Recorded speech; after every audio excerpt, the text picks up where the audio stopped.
No pozri, co tu robia. Tak oni tu napíšu service. Čo to je service?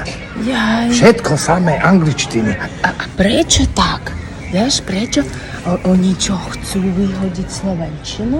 No ja neviem. Slovenska? Ja neviem, my sme vždycky iba po slovensky. No. To je základ. A čo, my máme malú slovesnú zásobu? My máme najväčšiu. Najväčšiu v svete. My sa vieme vyjadrovať, my vieme aj nadávať, No.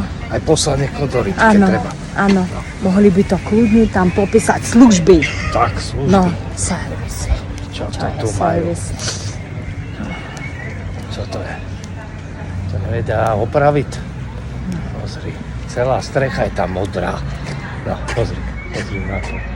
Však to treba prejsť. Však ja neviem, to tu už koroduje, alebo co. To ja si pamätám, ja keď som bol v týchto Píšťanoch, No. keď som mal v tým 68. No. No tak to tu inak vyzeralo. A čo? A teraz sa to tu nejak zhumplovalo. Ja neviem, ani tá voda už není taká smradlavá, Nie, jak nie. bývala. Nie, Vtedy to bolo viac. pre iných časov to bolo A úplne teraz je super. nejaká prihriata navyše. No, 60 postupov máš. A to je. Preboha. To čo si mám v tom moči A nohy? vtedy to mohol tu oddychovať každý človek, ktorý mal prácu. A A teraz čo?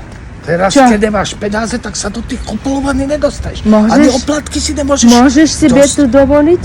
No predtým oplatky zadarmo boli. No. A teraz pár kúskov a že 4 eurá. Áno. A videli my s tebou tie auta, áno? Si videl, aké značky? Koľko to, vieš, To môžem všetko znať. nakradli a To robot. za čo oni mohli kúpiť také drahé auta? Ja neviem, vieš? No. No, možno z toho Instagráču, či čo. A Instagráči tam zarábajú na internete niečo.